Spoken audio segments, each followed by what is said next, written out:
Hello students, welcome to my YouTube channel HK Alam tutorial. আজকের এই নতুন ভিডিওয় আমি ক্লাস 5-এর যে উইংস বই রয়েছে সেই উইংস বইয়ের 5 নম্বর পাতায় দেখো অ্যাক্টিভিটি 7 রয়েছে, তার সমাধান আমি করে দেবো। তো তার আগে তোমরা যারা আমার চ্যানেলে নতুন তারা অবশ্যই আমার এই চ্যানেলটিকে সাবস্ক্রাইব করো এবং সাবস্ক্রাইবের পাশে যে বেল আইকন আছে সেটিকে ক্লিক করো। কি বলছে দেখো, read the given sentences carefully.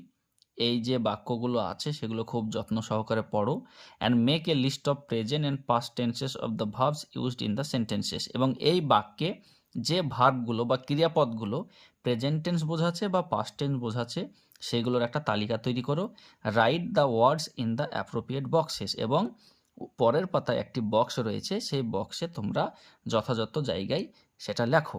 তাহলে কি হচ্ছে দেখো, আমি বক্সটা আগে দেখব, তারপরে আমি এখানে উত্তরগুলো করে দেবো। চলো দেখো, এখানে প্রেজেন্ট টেন্সের একটা বক্স রয়েছে এবং পাস্ট টেন্সের একটা বক্স রয়েছে। যেগুলো প্রেজেন্ট টেন্সের হবে সেইগুলো এই দিকে বসাতে হবে, যেগুলো পাস্ট টেন্সের হবে সেইগুলো এই পাস্ট টেন্সের ঘরে লিখতে হবে।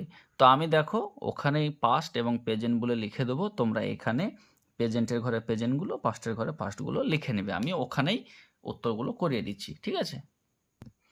দেখো, Anirban rights adventure stories. Anirban দুঃসাহসিক অভিযানমূলক গল্প লেখে। তাহলে এখানে এই যে রাইটস আছে এটি প্রেজেন্টের ঘরে লিখতে হবে, ঠিক আছে?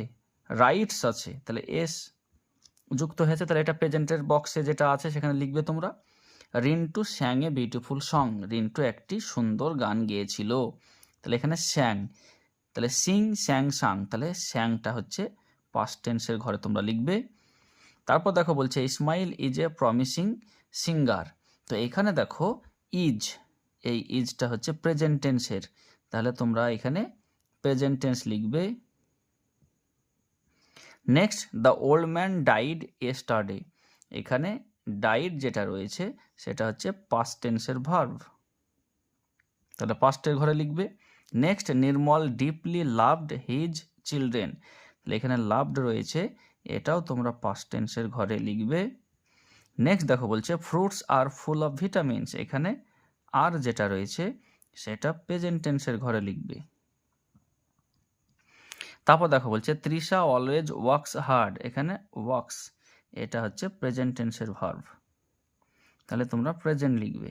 নেক্সট দেখো বলছে রূপম এক্সক্লেমড ইন গ্লি। তাহলে এই যে এক্সক্লেমড আছে, ইডি আছে, তাহলে এটা হচ্ছে তোমার পাস্ট টেন্সের ভার্ব। আমি এখানেই পাশে দেখো লিখে দিচ্ছি পাস্ট, ঠিক আছে? তো আমি আবার বলে দিচ্ছি, রাইটস প্রেজেন্ট টেন্সের ভার্ব, স্যাং পাস্ট টেন্সের ভার্ব, ইজ প্রেজেন্ট টেন্সের ভার্ব, ডাইড পাস্ট টেন্সের ভার্ব, লাভড পাস্ট টেন্সের ভার্ব, আর প্রেজেন্ট টেন্সের ভার্ব, ওয়ার্কস প্রেজেন্ট টেন্সের ভার্ব, এক্সক্লেমড পাস্ট টেন্সের ভার্ব। তো তোমরা যদি ভালোভাবে খেয়াল করো তাহলে দেখবে বেশিরভাগ ভার্বের ক্ষেত্রে তোমার যদি ডি বা ইডি লেগে থাকে তাহলে সেগুলো পাস্টের ঘরেই হবে, আর এস বা ইএস যদি থাকে তো সেইগুলো প্রেজেন্ট টেন্সের ঘরে হবে, ঠিক আছে? তো আশা করছি তোমরা ভালোভাবে বুঝতে পেরেছো। অ্যাক্টিভিটি 7 ক্লাস 5-এর যে উইংস বই রয়েছে 5 নম্বর পাতায় সেটির উত্তর করে দেখালাম। তো তোমরা আমার চ্যানেলকে অবশ্যই সাবস্ক্রাইব করো এবং সাবস্ক্রাইবের পাশে যে বেল আইকন আছে সেটিকে ক্লিক করো। ধন্যবাদ।